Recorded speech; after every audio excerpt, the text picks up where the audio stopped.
I'm the only white face in this area. You don't belong here.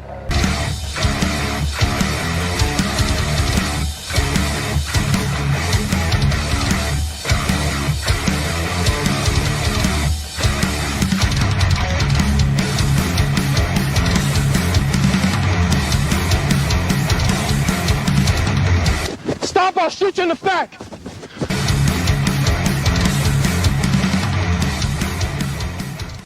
Welcome to episode 7 of Locked Up with Copville. I said I was going to do the shit that nobody wanted to do, the shit that people were scared to do. And this is my favorite guest yet, Dominick Izzo. Welcome to the show, man. Nobody fucking wants me on. I want you, and I love it. I love it. Guy from Vegas Metro in your opening with the perfect choke slam. Yeah, I think he got in trouble for that. I'm sure he did. That's when the shit started to where all of a sudden we're used to forces like, hey, put on your pussy gloves before you go talk. So when I say that jokingly, is Dominick is obviously, if you guys know him, he says, I love it. He says what's on his mind, which is what I wanted to do when I was no longer a cop and was finally able to do it. He's been doing it for a long time, and intentionally, I didn't dig deep into everything about Dominick. Once we became friends a few months ago, I wanted to do a show and kind of get it like everybody else. So Dominick, Mike, you're gonna get the emails. Mike, how could you? You know, I've already gotten them. As soon as I started following you and sharing your shit, I started getting emails and texts. I got calls? Why is Mike friends with him? He lets guys run trains on his wife. I'm going to tell you 2 funny things before we continue. My wife would sit on her phone and scroll Instagram. There were 2 fucking voices I always heard coming out of it. Can you guess the 2? Mine and who else's? Haley Mirabelli. Oh, God. I would hear Haley going, hello, everybody. I'm like, oh my God, what is that fucking noise? And I would hear your voice. I'm like, man, this guy sounds like he knows what he's talking about. But we really didn't cross stuff on Instagram. She does her thing. I did mine. I had the Copville page. So Dominick, I'm going to let you introduce yourself and tell everybody who is Dominick Izzo. God, who am I? I'm until I'm a Renaissance man. I do a lot of things very, very well, and one of them is shooting my mouth off about law enforcement. Good. In a nutshell, yeah, I'm a fired cop. Yeah, you get out of your fucking system. You start stroking yourselves while you're watching this podcast episode. I was a cop from 2001 to 2019, and I worked for 3 different departments, all in the same area: Round Lake Beach, Round Lake Heights, Round Lake Park. I've done a whole big thing on all my career history. I was a problem child. I got into law enforcement because I wanted a job. Because I was a 4 a.m. bartender at a nightclub. We got in fights every day of the week. It was great, and I had a ton of cops would come in there, and they're like, "Man, you'd be a great cop. Go test." And I was an anomaly. The day I dropped off my application was the second week of February 2001. I got the acceptance letter. Do you want to be a police officer? In mid-March. First test ever. I'm like, I've heard these horror stories, man. Guys get 8-10 years testing, and this was back in the day where you'd have like 1,000 people show up to a test for like 3 spots, and now they're advertising like crazy can be a cop. And it was great. I mean, it was up in Lake County, Illinois, and it's a small department, 38 sworn, about 35,000 people live in the town, but the area is up where all the stuff that Chicago and Milwaukee chases out. You know, my uncle was a lieutenant at the firehouse at Cabrini Green in the 70s, 80s, and 90s until he retired. And he flat out, when I got hired, he goes, "You know where you're going to work?" I went, "No." Because that's where they send all the, and colorful words that he loves to use. I send all them up to your area. And you know what? We got them. I tell people all the time, if you're in the Round Lake area, you've been up there for several generations. If you're white, heavy Hispanic, 60 to 70% Hispanic, and then black, a lot of Section 8. And I don't give a shit who says what. So, and we'll get into everything about how adamant I am of little town cop. Or something. I know that's something they always try to throw at you. It's cop, but working outside of Chicago, it's tough to be a small town cop. It doesn't insult me. It pisses me off because there are still people working there who can't say shit. And my chief said this when I graduated the academy with a buddy of mine, and he left second year in to go to the DEA. He's been with the DEA since. And we stood there, and our chief goes, "Congratulations, you're going to do more in your first 6 months than most guys will do in 10 years." And we did. It was a hot call, lots of fun, this and that, all that shit. I became an idealist, and I spent some time outside of law enforcement, came back in. And then the last time I went in, it wasn't I needed a job. It's I wanted to explore the profession of law enforcement for what it is. I didn't want to be a cop. the last time I went in. I went back in with the idea of I want to be a professional police officer. That was my thing, is shine your boots every fucking day, tailor your uniform, go to the gym every day, start to learn the Constitution. And it's pretty sick that, you know, in 2001, I go in, but I don't start paying attention to the Constitution until 2013. I mean, I will call out my own faults and hypocrisy, but it was a great time. I love the job. Got a lot more involved. Union president, pension, fiduciary, use of force instructor, juvenile officer, all the shit that small town cops do because there's no one else to fucking do it. And one day, I will say this, and I wrote this in my book. I loved my chief. That man was my fucking father figure when my dad and I were not close, and he was my mentor and all this. And allegedly, he was spying on us with our body cameras, and they were recording nonstop. We had WatchGuard body camera, and they had a feature called record after the fact. One day I come to work and I go to log on the computer, and DC's login is already logged on there. And there's my body camera footage that I got to review for like a DUI or something the night before. And there's like thousands of footage, but I'm like, I'm FTOing, I'm not doing thousands of hours of footage on it. And I started, look, there's me taking a piss. There's me taking a shit. There's me texting my girlfriend. You can read my text messages. There's me and the bottom line is WatchGuard body camera has this feature where we're normally with the loop that you have 60 seconds or 30 seconds, it will write over itself.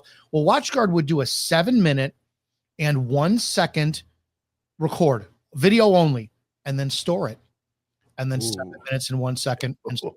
So take anytime it was undocked. So for a 12-hour shift, every 7 minutes. Every minute, 7 minutes and 1 second. So you divide 12 hours by 7 minutes and 1 second. That's how many files you had for the day. Your whole day was recorded. So I asked as president what everyone wants to do. Everybody said, you got to sue. So I filed a lawsuit. 13 of us got on. By the end, only 3 of us are on because everybody else got scared out and this and that kind of shit. And we filed it in May. And in November, I was suspended because 2 text messages that I sent out earlier during the year were discovered. On those recordings? No, it was, okay. I owned a gym at the time, and a friend of mine and I had a falling out because he was managing my gym. And because I said, hey, we're parting ways, I sent him text messages of death investigations. So I go to one call, dead guy in a closet. Hey, I'm working on this today. Send a message, blah, blah, blah. Months later, I find a 86-year-old woman bleeds out from a ruptured upper GI, blood all over the place. Hey, I'm on this today. Is that a murder? I don't know. Send it to him. Well, he went to the chief and said, look what Dominick sent me. I'm afraid he's going to retaliate. So they said, we got you. You violated a policy. You disseminated department property without express permission of chief of police. Resign or we're going to fire you. Fuck you, fire me. So they fired me. 3 years later, they reinstated me because I fucking did nothing wrong. And then I resigned the next day. So for every fucking cop hater who can't stand it, you got fired. I sent a text message, you cunt. And you know what? And I would do it Every again. one of them motherfuckers do it. Every fucking hot call, every fucking dildo in the fucking drawer on a search warrant, every fucking dead cool shit. We have people here all the time send them. So, and it's funny because I didn't know that. That's the first time I've heard this, and I didn't. Yes. And that's why I'm glad I wanted to hear from you. And now I think all those fucking horror stories that people try to paint, they're all fucking doing it. Every one of them. You would think, and this is the thing that people, I get it, people don't like my personality. That's fine. That's fine.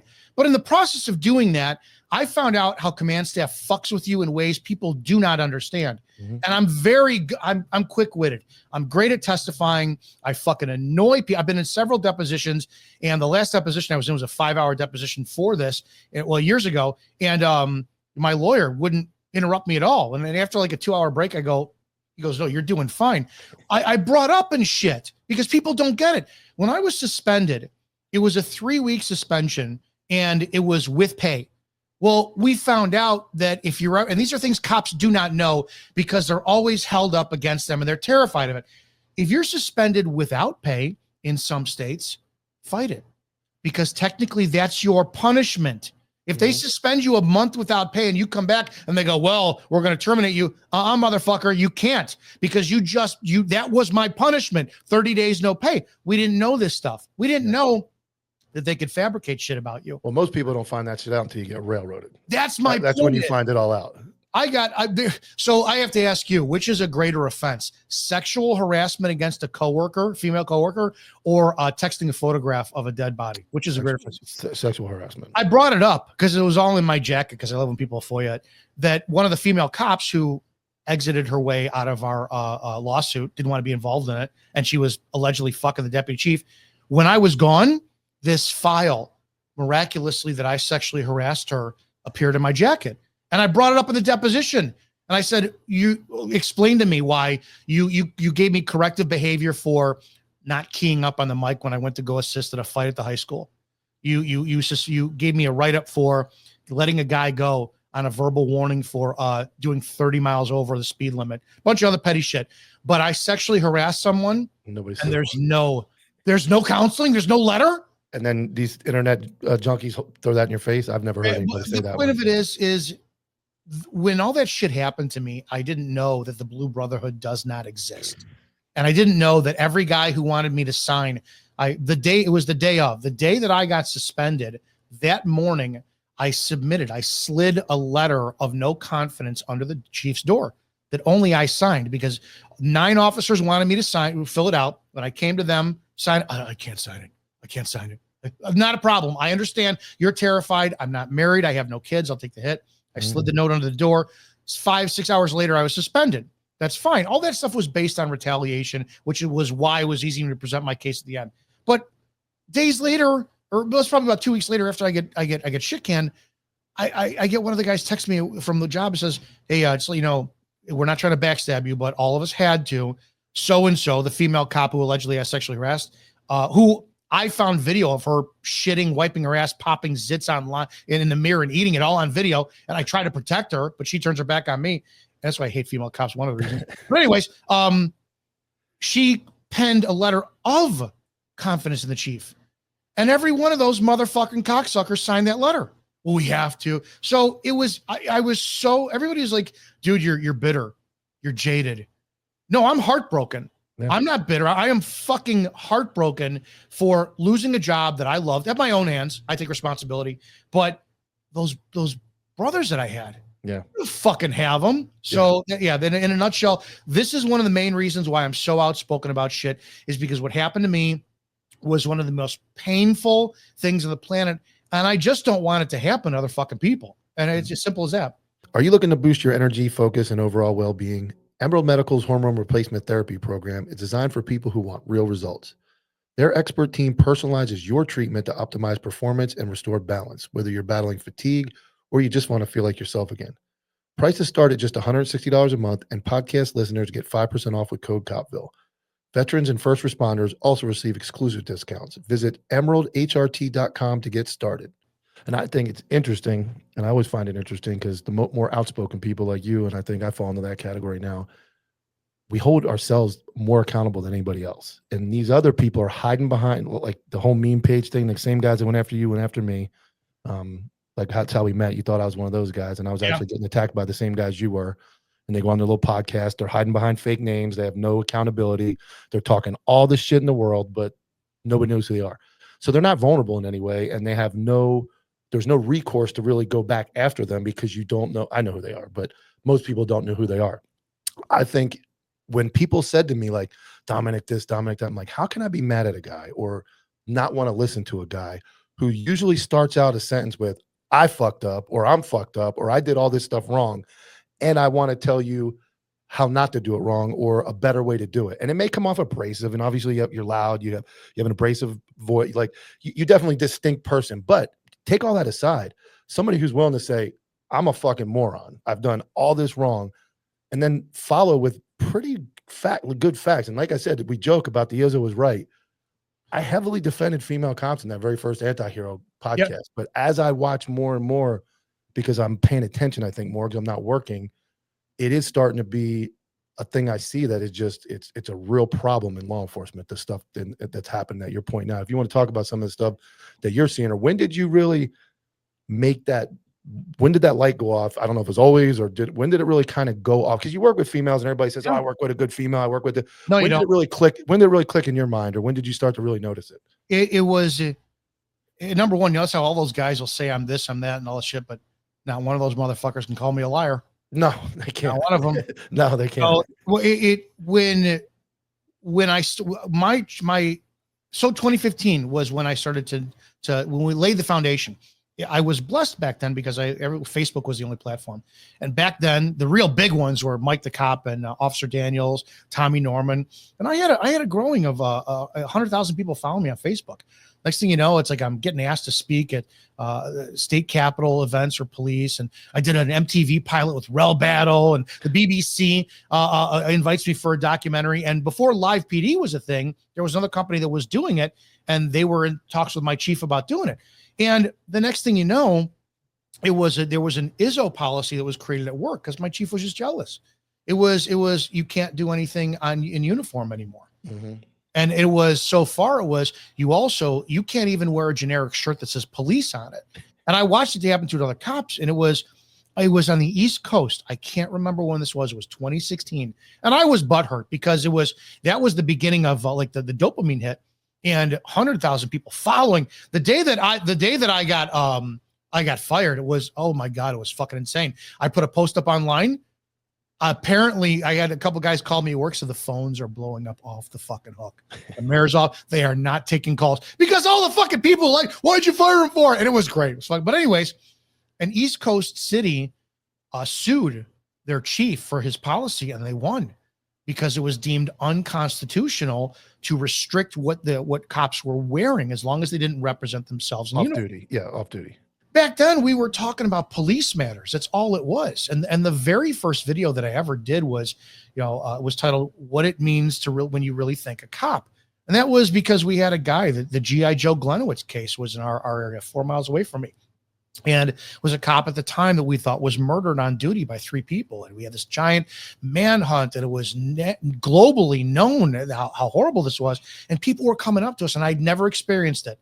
All my time as a cop, all of a sudden you get people go, "Officer, thank you for your service." And I was like, oh my God, it was unbelievable. And in that moment, that meant something to me of, all right, somebody's thanking me for my service. What does that really fucking mean? That means that I may work for a little town and we have shootings and stabbings and gang problems, but it doesn't matter if the fucking 80-something-year-old woman who lives down in Saddlebrook, which is our like seniors community, she's missing her mail that day and she doesn't know what to do. You still have to put all your game face on and do the best job possible to help that woman. And I'm telling you, it was in that fucking moment that I went, holy shit, this job means that you have to be the best version of yourself all the time. So social media became explaining that to people. You fast forward now. No, I didn't pay attention to the TikTok cop for shit until I started to see how common it was.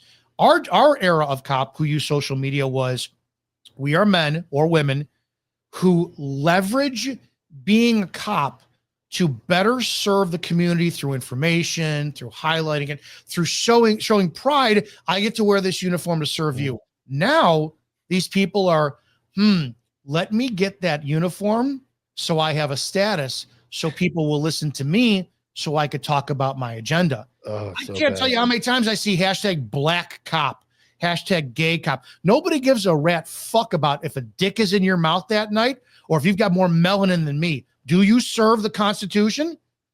So this day and age of cops is get the uniform to get a voice to project so you now have a mic and a podium to project your agenda. And that's the biggest problem we have. Yeah. And that's what we're seeing. I've watched several people locally move to other states just to become a cop. They couldn't do it locally, couldn't get a job here.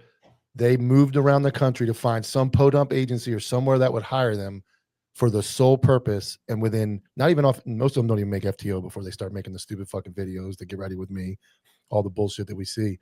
But I didn't really, so I kind of followed that. I didn't post anything about I went into the fitness thing about 2015. So I post a lot of workout stuff, but related. I'm saying you should be in shape, you should be here, you should be there. And that was what I used my platform for. I did eventually become a TikTok cop for a short time. I like to laugh about it. And Tyler likes to call me out about it. So I did make some videos. I wasn't trying to sell anything. I was going through a fucking divorce. My wife sucked some dude's dick and that kind of sent me down the fucking rail, my ex-wife. And, sent me into that. And so that's where, like, when you say you hold people accountable and I know what the fuck it feels like too. I know what it feels like. I would have made you look bad. You would have killed me. You would have killed me. No. If TikTok was around, like we didn't use Instagram and we didn't use TikTok, but if it was prevalent back then, I would have been the biggest fucking clown on the planet. Oh yeah. No one would have been. And I try to keep telling people this. I would have made your shit look. There would have been it would have been Izzo cringe. Yeah. That's what it would have been. And people, so I'm not faulting these people, but the biggest problem I have is it's like I don't play video games much at all. And I played Grand Theft Auto when it first came out.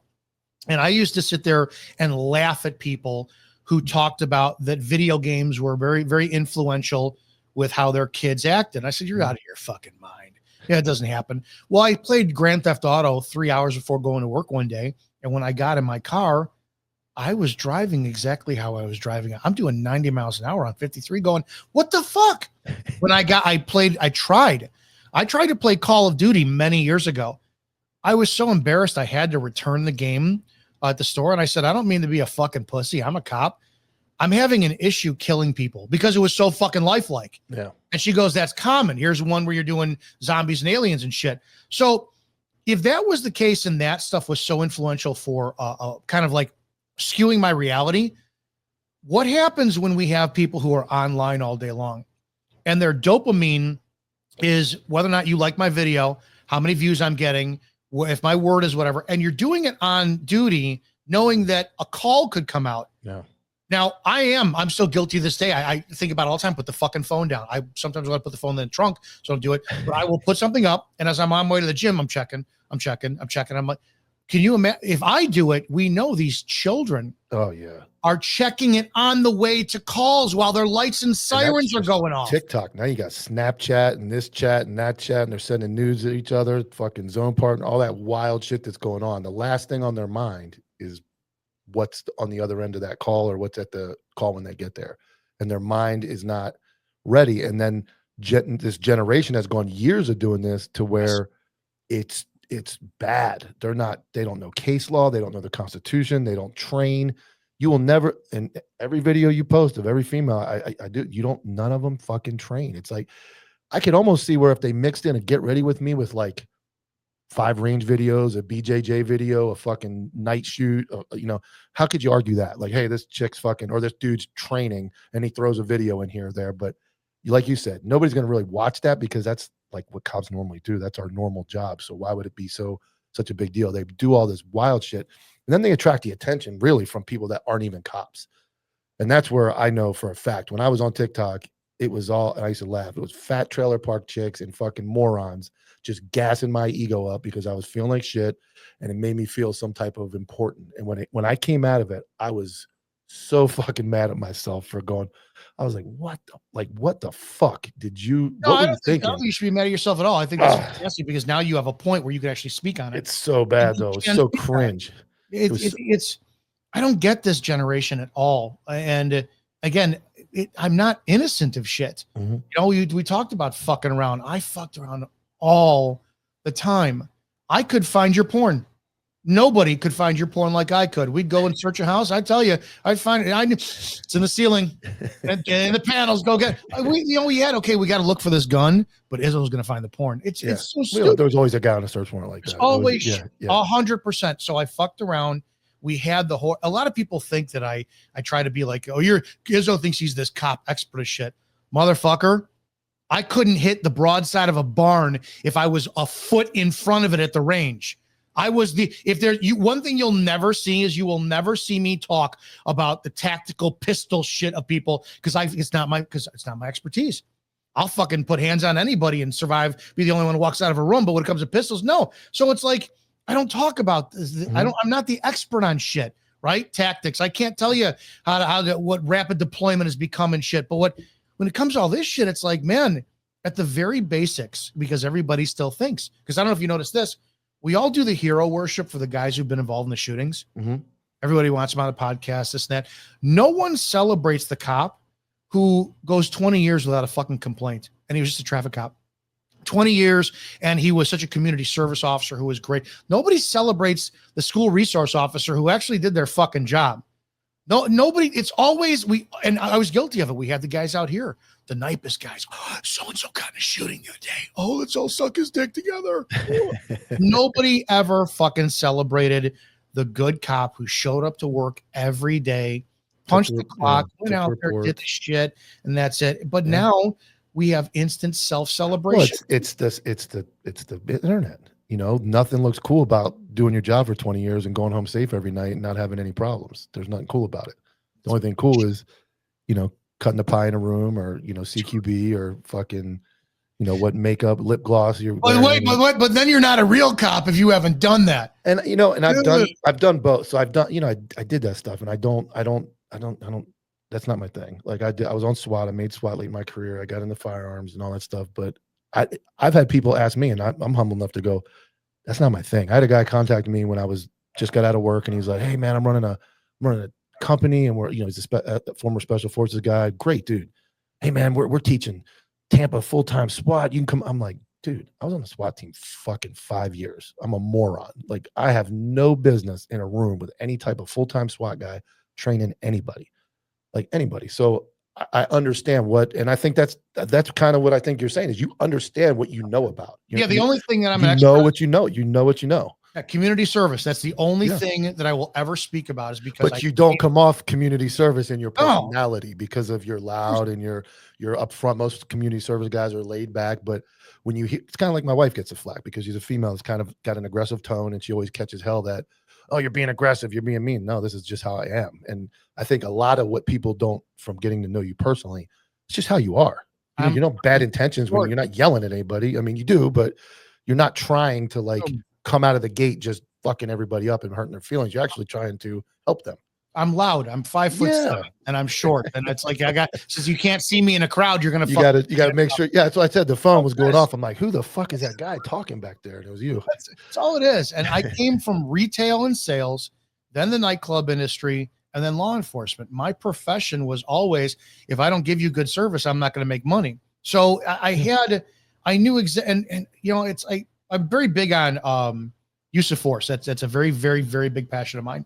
And I cannot stand seeing how shitty we have. We have two tiers of shitty cops today. One who don't know what the fuck a First Amendment is, and one who their use of force is abysmal. It's like, your job is not to fucking punish people. But then we got the bootlicking crowd that sits there and masturbates watching, going, yeah, pump another round on that motherfucker because he's black. They fucking love that shit. Yeah. And it fit. I became a cop at 26. I did it, man. I wrestled, did martial arts. We got in fights at the bar every night of the week, and I got my face punched and tasted my own blood. It was I had this shit out of my system. I did not need to bounce people's heads off the fucking squad car unnecessarily. But what I noticed was we had a school, even in my generation, we had a school of people who were unproven in their personal life. So they would come and they would test it on the street, knowing they had backup like crazy. Yeah. They could shoot their mouths off, and they can go hands-on with somebody. And if they were losing the fight, well, there's 5 of us. You just show up, going to bail you the fuck out. And I think that's the biggest problem with females that we have on the street right now today.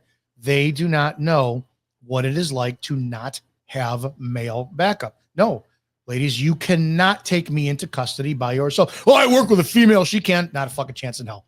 I'll bite her fucking cunt through her pants to get out of those handcuffs. You have no idea. So it's like, I can't stand this. Because they're arguing more of a guy who actually, I don't think, they're not talking about like a legit like get away. Like I'm a murder suspect and I'm dying before I go back to prison. That guy, and I would agree that I don't know that many women can get that guy in custody. I think 2 or 3 of us would require to do it. Probably 2 or 3. Yes. Yeah. I mean, we see videos all the time, and I mean, guys are in a advantage, and then they lose that advantage quick. Even pretty decent trained guys, it's tough to take a full grown. I'm 5'11", 205. I wouldn't want to fight somebody my size that's got any type of moderate training or any type, or psychosis or on dope. Like, the big reason is you're limited, though. That's the problem. Is when you take a citizen, they have no limits, and it counters them too. You can only take it so far. Mm-hmm. I just put up a phenomenal video up the other day. A female cop in Riverside, California. I don't know. I'm not Brazilian Jiu-Jitsu. I have no training, but she was in a position to put in a rear naked choke, which is the greatest move and the safest move in the history of all tactics. And every one of you stupid police chiefs and dumbass politicians who lobbied and petitioned to get that thing made illegal, you guys should all choke on your fucking boyfriend's cock. That's what they charged me. That's what they tried to charge me with in my unbelievable. It's the safest move in all of fucking history. But she goes to put it in and she stops immediately, which says that she has presence of mind to take it that far. But when you know that you have those limitations, you're not the one who could fight fair. Yeah. They're the ones who have the unfair fight. That's why they always have the advantage, and it sucks. Yeah. Well, I'm going to correct that. I'll go along for a little bit second. We had Illinois, and this is why they can't stand that I defend the bad guys when it comes to cops stopping their force because of due process. We had a shitbag cop here in Illinois that's right in the middle of the state who, it was a very famous video. He's talking to a black kid, 18, 19 years old, and this dumb fucking trash heap of a cop goes, "You want these hands?" And he starts doing whatever. And after about 10 minutes of jaw jacking back and forth, the cop and him fight. And he's beating the shit. Oh, that's right outside the building, right outside the house there. He beats the brakes off the kid. Well, then here's the deal. So imagine you're the backup officer, and the backup officer showed up on scene. I remember he's standing there. Yeah. And he's like, "Oh, no, put the cuffs on him." Imagine if the guy was losing. You don't know anything. You're going to shoot him or kick him or punch him or do some type of. You're going to shoot him. Yeah. You have every lawful justification. Yeah, if your officer's getting his skull bashed in, you can kill him. And I said to people, because I argued with Amiri King online, it's like, we need more policing like this. And of course, all of his fans, yeah, we do. And I'm like, you just realize that you're going to have an army of blues show up and make this kid look like an aerated lawn because you're tapping into what you want. The police have the most difficult job on the planet. Yeah. Not the hardest, the most difficult, because they have to restrain themselves. They have to curb their humanity. They have to follow the fucking policy or they'll get strung up by brass. They have to appease the cop haters, the cop supporters, the law. It's the most difficult job on the planet. We ask more of our cops than any other profession on the planet. Yeah. And the humanizing the badge movement was the worst fucking thing for it. Worst fucking thing on the planet. Mike the cop, you fucked up on that one. I don't really know him. I kind of he's a very good guy. I don't really follow him. All right, I'm gonna show a video. Tell me what you think. 4 traumatic events in their lifetime.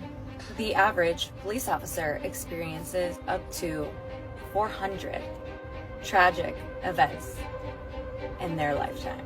With that being said, it is important for police officers to take care of their mental health. Important for a police officer to surround themselves with people who are kind and trustworthy and positive. Important for a police officer to have outlets, have passions, hobbies outside of their job, have friends and coworkers they can trust, but also have friends that are not on this job. You don't need to be exchanging war stories all day long. It is so important for police officers to care for themselves mentally, physically. It's even more important for them to have a positive support system.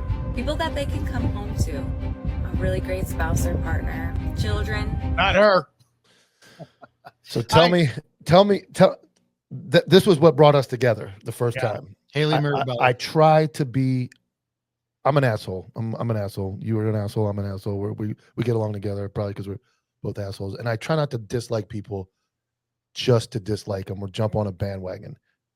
This bitch is toxic and a terrible example. And in my opinion, any female that follows their dream of being a cop because anything that woman says, their blood is on her hands. That's how I feel. That's how I feel. I don't know. I know how you feel. I'll give you a chance to explain it, but that is the reason I'm so hard is she is the Pied Piper of leading females down the fucking train of wanting to be cops for all the wrong reasons. And anything that happens to them down the line is her fault.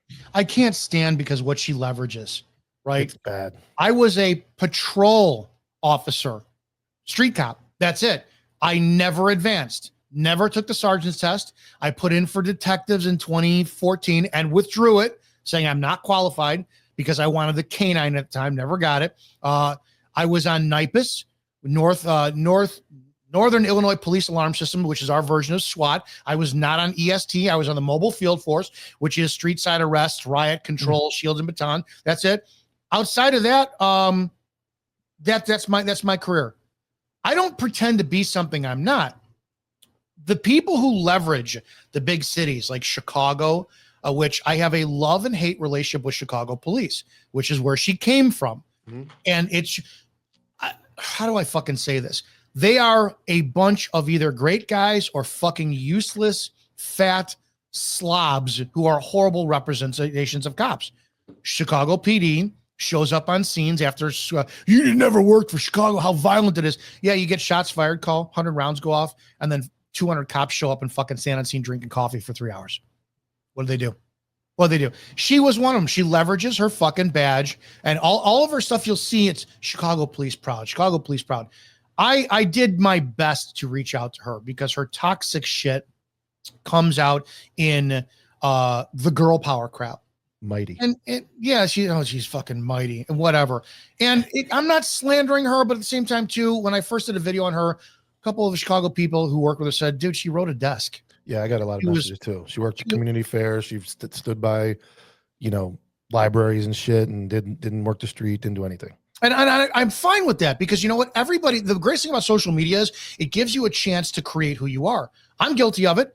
If people think that I'm saying I'm the end all be all of law enforcement, yes, I'm presenting myself that way, but I also acknowledge I'm not. So I can't hate her for that. What I hate her for is the hypocrisy. And what I notice is the video. It's not even genuine. If you want to stand in front of them, and every video is like that. It's chopped like fucking 32 times. She repositions her lips. She sticks her tits out. She does all this dumb shit every time. There is nothing if you notice when I get going, I put the hoodie on and I'm like hiding in the hoodie. I always laugh. It's hoodie copville when I have something to say. I don't stand there with my arms out and I puff my chest out. She always must be done up in makeup 24 hours a day because every video is like that. She's wearing overly tight clothing. There is and the message because they're not focused on the job. They're focusing on what can they market. And it's chopped up all those times. So nothing about that message is supposed to be about mental health. Nothing is sincere. It doesn't sound sincere. Doesn't feel. That sounds like an ad for makeup or some bullshit for their next transition. Correct. And that's the problem I have. I just did a video. We talked about her, and I sent you the article. That blonde female cop from St. Cloud, Kaylee, whatever her name is. Yeah. How do we take somebody seriously who's got 100-something thousand followers on TikTok, promotes all being a police, but says that her main goal in life is to be a fitness model? Yeah. Okay. So you've just said right now, you do not have any goals outside of that. And I said, you want to see the truth for these people? Go and create policies nationwide that you cannot do TikTok in your police uniform. They're all gone. They'll quit 100 fucking percent. Haley's previous, you sent me her when she did somebody sent her podcast most recent. There was one or two before that. I call the chick the gobbler. She's got like a gobbler neck. I don't know what her name is. She does a good job of hiding her badge, but I'm sure you can find it. Anyway, she does a 30-40 minute interview with her. The entire interview is about how she wants to transition out of law enforcement into makeup. And why the fuck do I want to work next to you? Why the fuck do I want to work next to a person who I know is pulling up with every intention to get out of this job? I'm not saying you're not going to pull up next to a fucking SWAT guy or a fucking tactical genius every time, but I'll take the average dude who's doing his time, taking his reports, handling his calls, wants to do his 25 years, wants to play softball in the week. Not every fucking thing he does is to get out of the job. What do you think if I pull up next to you and I give a fuck about this job and all I want to do is get out of it? I'm going to tell you what should happen. I'm going to say this. No, see, I disagree with you on that. This is where it went to shit because we softened up to allow the reason these women are in is because we didn't hold our brothers accountable. Yeah. We had policy creation where you can't ostracize, you can't bully, you can't. If we bullied more, if we browbeat, hey, you fat piece of shit, go fucking work out. If we took the job seriously, because you know exactly how training is. Hey, you got a recertification today on your fucking OC spray. Okay. Fill out the paperwork, do whatever, you fuck around for 4 hours. Hey, you got a recertification today. Fourth Amendment. Okay, 8 hours in front of the computer. You fuck around. You hit next. You don't take anything seriously. Yep. And that's so if we don't take shit seriously on ourselves, we don't hold our brothers accountable. We have no standards for males. None. Yep. So when you have, I don't want a shit bag. And I got spoiled. I got spoiled because my little department had some of the fucking baddest ass motherfuckers on the planet working. And those guys could run circles around me. They were so awesome. And I held my standards insanely high. So I got spoiled, man. But when we saw the people coming in who were like, you're overweight, your uniform looks like shit, you don't know what that statute is. It's like, I wanted people to know the job and take it fucking seriously and act as if you go 30 years, you're never gonna get a hot call. But if you do, you will fucking dominate that call. Yeah. When we started to space out on that and go soft and hire these pussy fucking little males who are just shit pudding. Yeah. That's when we that's the 30-30 agenda. We transition to the women. 2013, 14, I think is right around where that's where it is for me. My wife is a patrol sergeant. She was laughing the other day that one of the guys that she works with he came at FTO when I was hot and heavy in the streets, like mid-career, going like a madman. And he said, that dude, like, I wouldn't talk to anybody. You're a new guy. You had to earn it. That's how, I don't know, that you had to earn it. You had to earn the conversation. The last guy, I had a guy on a couple of weeks ago that I worked with that he told the story the first time he pulled up next to me. I rolled my window up and drove away because I'm like, I don't know who the fuck you are. Well, this guy made the mistake. We had a box called Gifford. It was our hood. And when you worked Gifford, you were 1101, 1102. You didn't leave the box. It's like a 4-mile square. You don't go outside of it.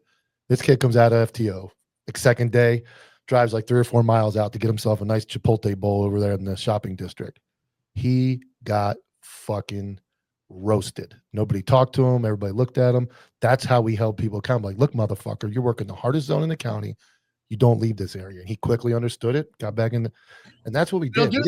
We didn't haze people. We didn't beat the, like the 70s and all that shit. Yeah, it was probably better if we kept doing it. I'm part of that problem. So remember, I always tell you, I'm part of the fucking problem. It was 2001, and many years later, the guy became my closest fucking friend in the department. We were like, we went to every call together. We could read each other's mind without doing shit. But I was scheduled during my first phase of FTO. I'm 26 years old. Mm-hmm. And right around my FTO, my girlfriend at the time and 2 of our friends went out to a bar. And at the bar, they're talking about me being a cop. And apparently the table behind them was full of 3 cops where I worked with in my bar. I didn't know these guys yet. They're on afternoon. Afternoon is the studs. I'm on midnights right now with my first FTO. Apparently this guy, his name is Ken, tells them, oh, your boyfriend's coming to me for FTO next, and he better fucking impress me. Otherwise, I'm going to bounce his ass out of fucking FTO. She tells me that. I go to my FTO, Greg at the time, and I go, what the fuck? Do I got to worry about this? Do I even have a chance? So I complained. They bounced him out of the FTO program. Now, he was one of the greatest cops, most intelligent, went back in, all that shit. Him and I became friends. But I whined like a little bitch. Going, Greg, because I'm on probation. This guy writes something up shitty about me. Holy shit, he should have kept his mouth shut, not said anything to my girlfriend. But man, it's like I was part of that problem. And as far as I'm concerned, the department handled it the wrong way. They should have had fucking Ken train me. They should have had him just pressure test the shit out of me. Make cops tough again. We lost there's that fine line we talked about. Like you saw that episode on mental health with Reagan, and we talked about that stuff. We're about counseling, and that's a whole nother area. But we inherently have to be tough people. Cops have to be tough fucking people. You're going to see dead people. You knew it when you started. You're going to get in fist fights. You knew it when you started. You're going to have calls that make you miss fucking Christmas and Thanksgiving, and you're going to miss dinner, and your old lady's going to be pissed off. We all knew that.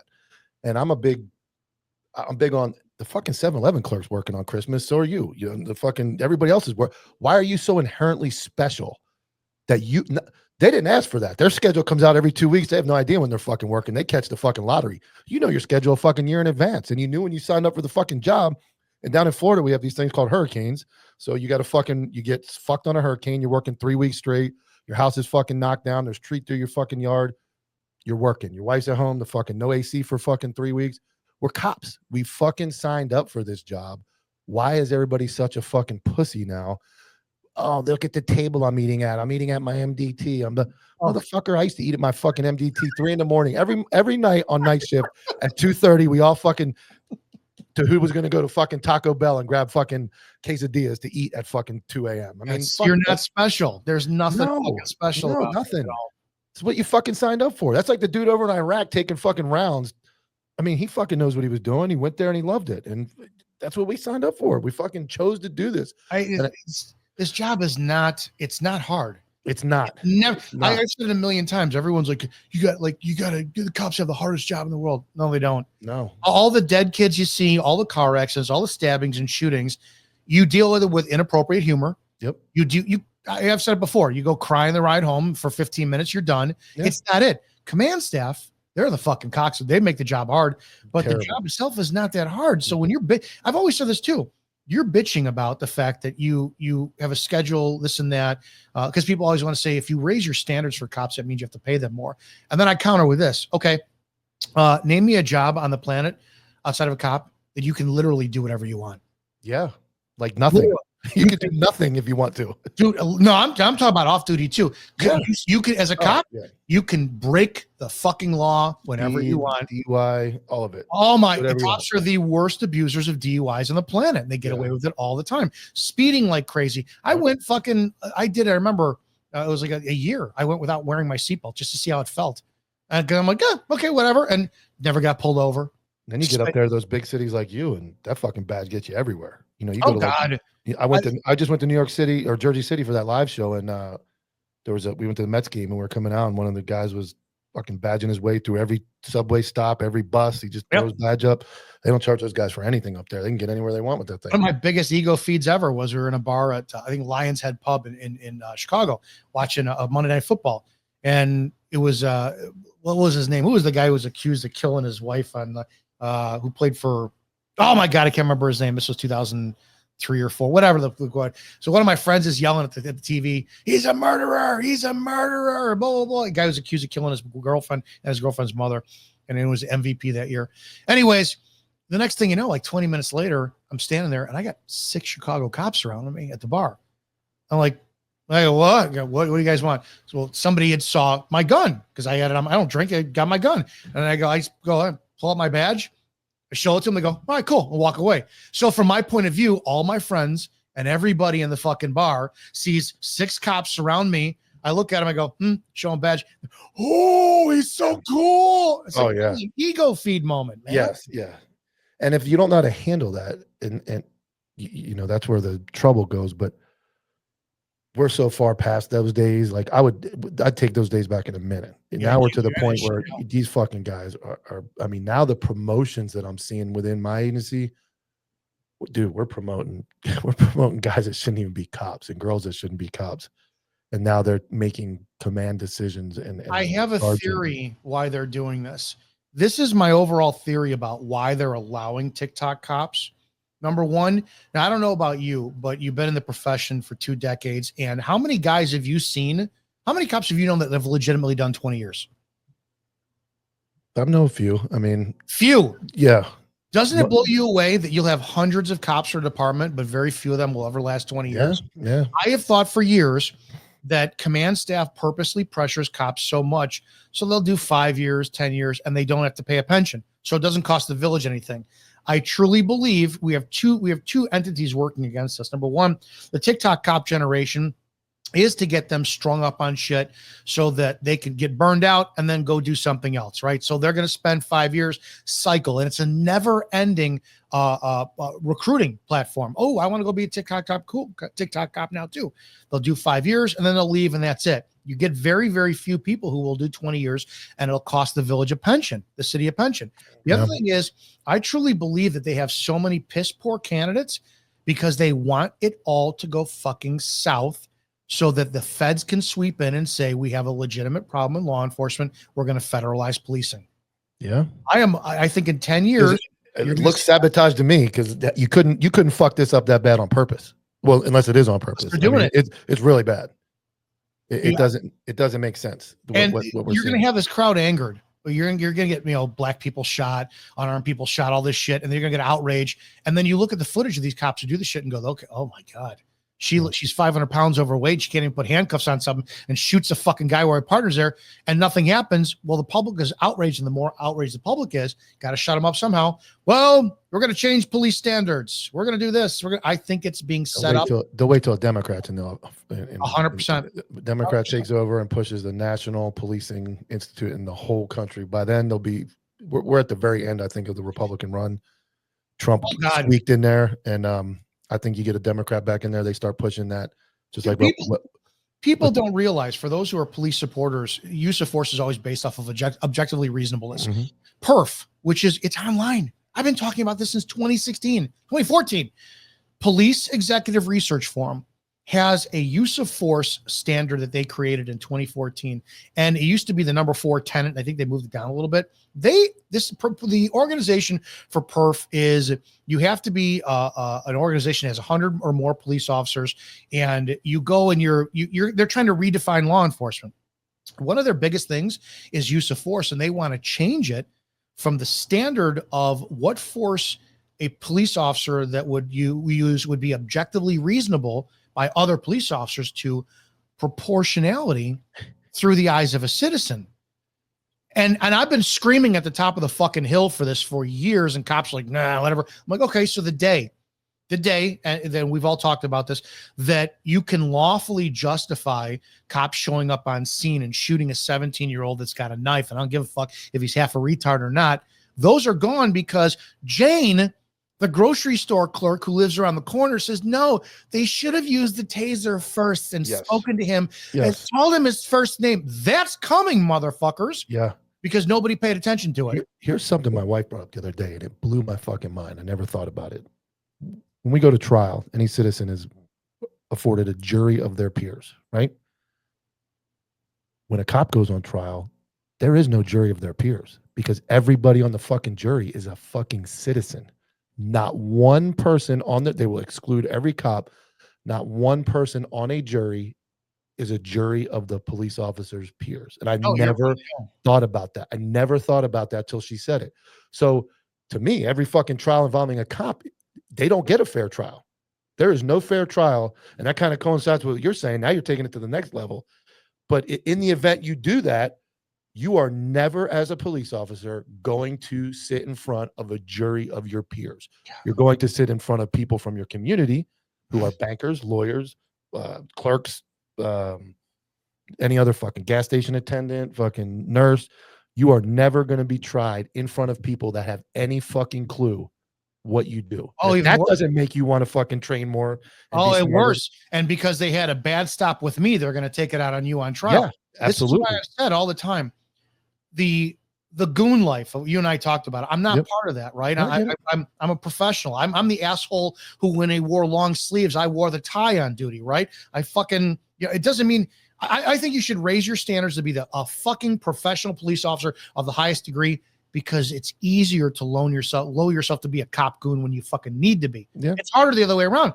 I've said it a million times though, when you raise your standards, you fucking raise them high and you are excellent on every call. It is so easy to defend you then when your shit goes to hell and it looks bad.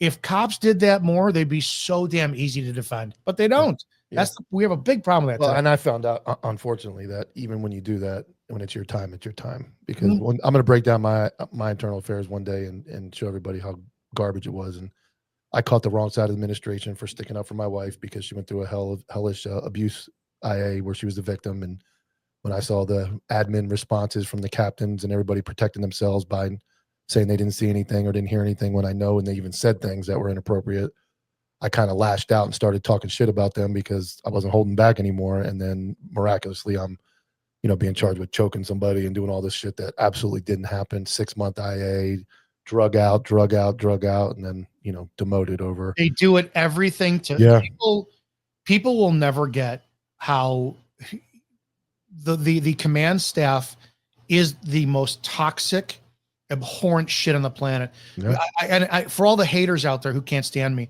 you're all pieces of human shit because, like I said, my chief, who was my role model and my God for a period of time, that man has legitimately put 2 innocent women in prison and botched up a fucking federal or an investigation over a dead cop. And I tried for years to show you have police command of the most evil intent where this man has ousted 20 cops in his tenure of being chief. I'm the only one he's fired. Everybody else actually said, oh, I'll resign. And when you try to go to bat to show how horrible command staff is, none of the fucking blue line cocksuckers ever experience or understand until they go through their own. Yeah. They don't know the needling and the stress and the Like my buddy would tell me for 2 years, every day I come up to work, when I hit this intersection, I have to pull over the side of the road and throw up. Oh, you're out of your fucking mind, dude. I was golden boy until that lawsuit. And all of a sudden, I'm getting shunned. Number one, chief isn't saying anything to me. That's not that big of a deal. Then there's the see me memos. And every day I get a fucking an email from commander, rewrite this in your report. And I'm like, what the fuck? Then you show up one day and all of a sudden the brand new 2015 Tahoe isn't yours anymore. Yeah. You got to go back into the fucking 2012 Impala that doesn't have AC and it's summer. It's like, what did I do? And then you started to notice that, wow, every time I get up at this intersection, my stomach is bubbling. This stress, you get explosive diarrhea every day. They buried me into, after the demotion, they buried me into a desk job at the real-time crime center. So, and I was trapped in a room after 20 years working the street like a maniac. I'm trapped in this room. And I got anxiety every time I heard the door open. Yeah, here comes one of them. Like I was terrified. I do not doubt you. I do not. So bad, man. I will bet you anything too. Did you ever play through your head like what angle are they going to kill me at? Yeah, I'm like, what's next? What's the next write up? What's the next IA? What's coming next? Like, it's fucking bad. And there is no call I've been on, no stress, no dead kid, nothing I've ever felt that compares to that feeling of having to walk in that building every day surrounded by enemies. And I was the sheriff's best man at his wedding. We went on cruises together. That's how close we were. And I ended up supporting the other candidate for sheriff publicly. Did it blow you away? How there's no blue brotherhood? I supported it. And then here's a funny thing. I'm 20 years patrol. I'm not correction certified, never worked a day in the jail. The election was Tuesday, August 20th. The sheriff won. So the guy I supported didn't win. On Monday, I got a memo at 10 a.m. that I was transferred to the jail as a corrections deputy. I was going to have to go through training.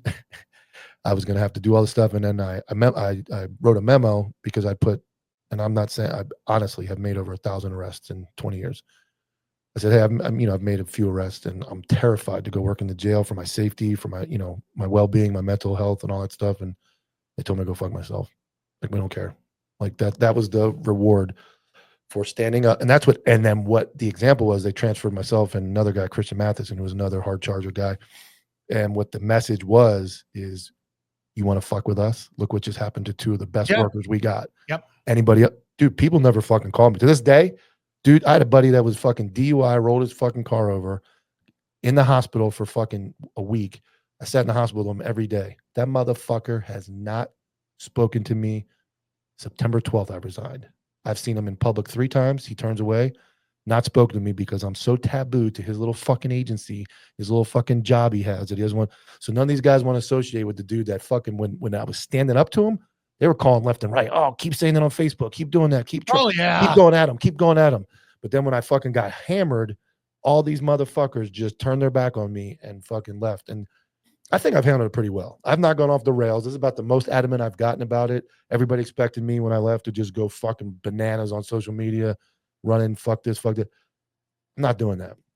I'll tactically and carefully present my facts over, like kind of like, like you do. You keep presenting the facts, and eventually somebody's going to go, man, this dude's fucking right. Like, you're calmer than me. It's heartbreaking. It is. But that's the word. That's the word. It's fucking heartbreaking to have impacted so many lives positively, because I still get called from informants and victims that I worked with and I worked for the people. Fuck the government. I worked for the people, and I still get those people calling me, and they stayed loyal. They stayed true. Even the fucking criminals that I put in prison that I see in the store now, they're like, I trust them. You're always, I do. And they're like, dude, you're always fair. You're always right. You're straight up. You do. That building is not fair, and those people in that building are not fair. They're fucking animals, man. They're animals. Yeah, I just don't understand it, and that's why after coming from that, the online shit was nothing. The online shit was just nothing. When you get the attacks and the fucking, Frank Sloop's fucking girlfriend wants to expose my sex messages, fucking cunt. So well, what's funny is that, go ahead. I don't care about those people. We had the same meme guy come after us at like the same time. It was funny. He did a video about him, and then oh, dude, it's like fucking you're a pervert. You're kinky. And then he went. I don't know if you know it. He went on another page and did a podcast about you. Yeah, I got to show it to you. It's good advertising. I couldn't took down the big. Well, they didn't say your name, but they're like, meme page goes at it with prominent police guy, like, you know, they're tough, but they're all hiding behind fake names. They're all fucking Say my name, motherfucker. yeah, or say your own name. You know, who the fuck are you? But it was funny. That's how we kind of we ran into each other at the same time. And what else is funny, I don't know if you know this, is my first shift was actually February of 2001. So we started almost identical. My first shift was February 17th, 2001, the day Dale Earnhardt I was June. I got out of the academy in June. I was on the road. My very first night, I fainted on duty too. It was great. My first call was a armed robbery. I thought it was the greatest job ever. We had a big melee. It was a fucking 10-guy fight in progress. I show up and I had, apparently fire department says you had your gear way too tight and you were dehydrated. Like, yeah. So let's go into this last topic, because I keep them about an hour and 15. I want to talk all the way about you make the case, females in law enforcement. That's what a lot of people tuned in for. You make the comment, Izzo was right. I was totally against you. We argued, and we always argue very professionally. That's the other thing I always talk about. That's the reason I like you and fuck everybody else. Sorry, because we can disagree completely. You even warn me sometimes, like, you're not going to like this next one, but it is what it is. I made a case on Anti-Hero where I said I was an advocate, and slowly, and I don't know if you saw that video or that meme I posted yesterday, the assistant chief of Tampa Bay had her magazine pouch upside down. They actually deleted that one out of there. I did some research on her, and she actually wrote a 30 by 30 memo to the entire department when Trump got his attempted assassination of Trump, and he went after they were going after the female agents. She made a big stink with the union is still going at it with her about basically saying, "Oh, women are being attacked in the job," and they should be horrible. But go ahead. I'm gonna let you tell me why women shouldn't be cops. Women should not be street cops, and it's simply the fact there has to be a reset. Number one, can women do the job? Of course they fucking can. I've worked with 3 or 4 very, very good ones. The biggest problem is the relationships with the coworkers. Now, here's my deal. Number one, I've only met one woman who could ever do anything to me physically, and she was a correction officer who was literally 6'1", and that broad put me into a fucking wall. It was awesome. But outside of the physical, which everybody thinks, the problem is the physical translates over into what the males do. The video of the New York cop, the female who was being held up by a black guy and she has blood all over her face. Oh, yeah.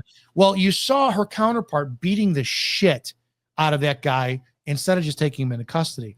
The problem is, it's, as men, we do 2 things when it comes to women. We want to fuck them, or we want to fucking father them. So when you get a new girl that comes into the job, I don't care how ugly she is or this, that, we have this innate drive to impress. We're men. And a lot of women think, oh, I'm threatening your masculinity in the job. No, you're activating it. And that's a problem, because now all of a sudden, I want to show you I'm a better shot than you. I want to show you I'm better at this. I want to kind of, show up on calls with you a little bit more to peacock. It's what we all fucking do. Mm-hmm. The problem is then it becomes when you work together for too long, now you get personal. You cannot prevent intimacy developing. And I'm not talking sexual intimacy. I'm talking like, oh, it's my sister, somebody I care about. You're going to think when you go to a hot call about her first, not the fucking call. And then all of a sudden, next thing you know, you're going to be tuning some guy up because he pulled away from her a little too hard, and you've either got to peacock for her or have her back. Women spark shit. I can give you countless examples too of where they escalate force. And the public is horrible. I did a video on an Arkansas state trooper who activated her lights to pull a guy over. 60 seconds, he pulls over later, and she goes right up to the door, opens the door to rip him out because she thought he was fleeing, but he had the music on. Just couldn't fucking hear the sirens or see the lights. Yeah. She goes 6 minutes. 6 fucking minutes. Can't take him into custody. Taser. He's not fighting. He's trying to flee. It's a flight mode. She ultimately pulls out her pistol, shoots him, and grazes him on the temple. And everybody, here's everybody. Yeah. Wait a second. Now, if that was you or me, and we went to our pistol, we'd be fucking crucified. Done. So what we do is we give women automatically a higher threshold to use force that puts the public more in danger. Well, for those who don't know, who are police fans, we don't get it. Use of force is dictated by the subject. I show up on scene and Mike's got a fucking flamethrower and he's roasting a bunch of kids in a daycare center. Well, if I show up and he drops and puts his hands right up, I can't shoot him. Can't fucking do it. If he goes for it, I could light him up. So subject dictates the use of force, unless you're a female, because automatically, if I show up on a scene 5'7", 230, and, you know, a guy is 6'2", 220, I'm expected to go hands-on. Mhm. A 5'4" cop shows up and she goes right to her pistol. She's backed up by the law because she can articulate fear for her safety or great bodily harm and had to terminate life-threatening behavior. So we automatically give women the benefit of the doubt covered by law and policy to use a greater level of force. And the bloodthirsty fucking mob loves it. Yeah. Women are not, they are not suited for this job mentally. They're, we again, worked a lot of great ones, but I also worked with the assholes who knew, go ahead and piss me off. I'll have 5 other squad cars here in a minute. And she used to say that all the fucking time. And we were like, I got to clean up Shannon's mess tonight. There we go. Fucking great. They're a detriment. They put the public at safety.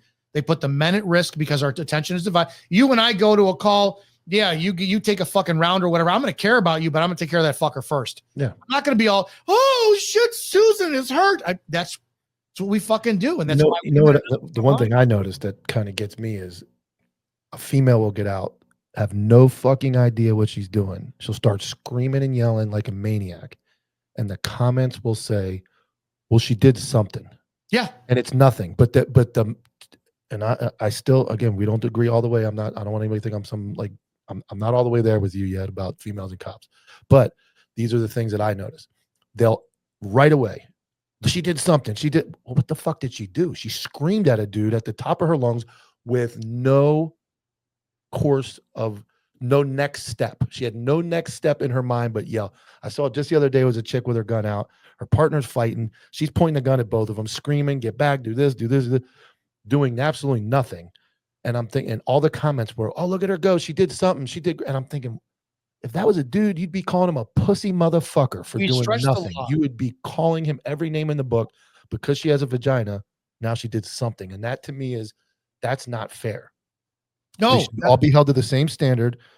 And if a male did that and he would be a pussy, then you have to say the same thing about the female who's not doing anything to help. I'm so tired of the law being stretched to cover the officers. And I don't want to get into it, but that's what I'm so pissed about, like with the George Floyd thing. And the example I use is you'll get a bunch of people who will be shitting all over cops because they shot a 17-year-old with a knife. Well, they should have de-escalated. But because I just wish people had the balls to say they're glad that they drew down on George Floyd. I wish they just had the balls to say that they don't like him. But we stretch the law to fit the scenario. So you have these females who show up on scene, like the Harris County one that we just talked about earlier today. And what did she do? But the law's going to fucking protect her because the subject was combative. The subject tried to get away. Subject tried to get the guy's taser, which meant it was deadly force. We blanket these shit fucking cops. And it's not just them. If you got rid of females, the focus would be on the men. And these men would be just fucking, you need to ostracize. You need to bully. You need to do this. I'll say this, and this is my biggest example why people don't get them so fucking hard on cops. If you owned a professional sports team and you were responsible for a salary, would you not demand that what you pay produces? Yeah, I argue that all the time. So why 95% of cops wouldn't be cops if it was based on skill and ability to perform. None blows me away. Yeah, I don't get it. And yeah. It's a recruiting catastrophe, and it gets scary for me. You know, I'll be 49 next month, getting old. I'm not gonna live forever. And I start to think, like, what is it going to be like for my grandkids? What cops are going to be there? And we weren't the best trained. We got, like, I get it. We went through that era of like the 2000s. We were a little wild there at the beginning of our career. Then everything started to kind of policies and this big shift, but I felt like when I started, most of the guys I worked with when I started back in 01, 02, all the way through like 2012, I never really felt terrified until Did you need de-escalation back then? No. You can't have it. De-escalation too. Another reason for females to show up. I don't want some 22-year-old female thinking she could de-escalate a circumstance. I'm 50. That was no such word back then. No. De-escalation was a flashlight. You pull your flashlight out, or a guy got clotheslined, or he ran his mouth and he got dumped on his head, and he, you know what he said? Damn, I shouldn't have talked back, or I shouldn't have done that, and they went to jail. And there was kind of like some street, and I know you know it, there was a little like a street cred thing that went on between cops and the bad guys, and it kind of all worked itself. I'm not talking about excessive beating the shit out of people, but there was like a little gray area where the good guys and the bad guys kind of met in the middle. Where like, Yeah, you were a little out of line. Yeah, I was, and you got the job done. You didn't use excessive force, but you could body slam a guy. When Oh, is that because you treated people like they were humans? Yeah, probably, You mean probably humanizing the bad, or you weren't so fucking terrified and scared that you didn't have to go 3 million levels high to account for the fact you have no skills and no training. And the law will back you. You could kind of walk up and look at a guy and be like, all right, motherfucker. And he would look at you and go, all right, yeah, this guy knows. And don't think criminals don't look at cops and in 5 seconds know what they're fucking dealing with. 5 seconds.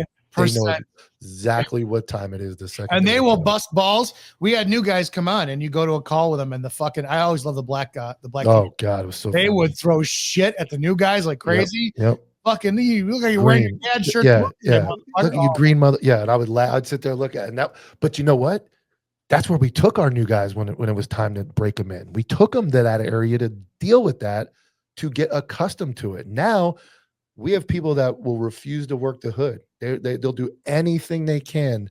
Do I get in trouble? Do I get put? No, it's your fucking job. That's your zone you're assigned to. Go work it. I preferred to work the hood. I worked the hood my entire career. There was a short span where I transferred to the south end of the county for about 3 or 4 years, but I enjoyed that neighborhood. I enjoyed working with people. I made some of my best friends. I still have friends that call me still in the community, and I loved working there. Greatest thing ever. I really appreciate you coming on. Any parting words for the people that are going to love to tune in and see this? Seriously, take the fucking job seriously, for the love of God. I say this all the time. I am loud. I'm hard. I just want people. I fucked my career up. You know, I didn't take it as seriously as I should have. I should have said, no, I want to be chief. You know, my third phase FTO just retired as chief of police last week. And the kid who started as CSO when I was on just got sworn in as the chief of police. That could have been me if I had taken the fucking job seriously. Now we're on Instagram, bringing it to the TikTok cops. Yeah, just take the job seriously. That's all. Thank you so much for coming on. I'm the only white face in this area. You don't belong here.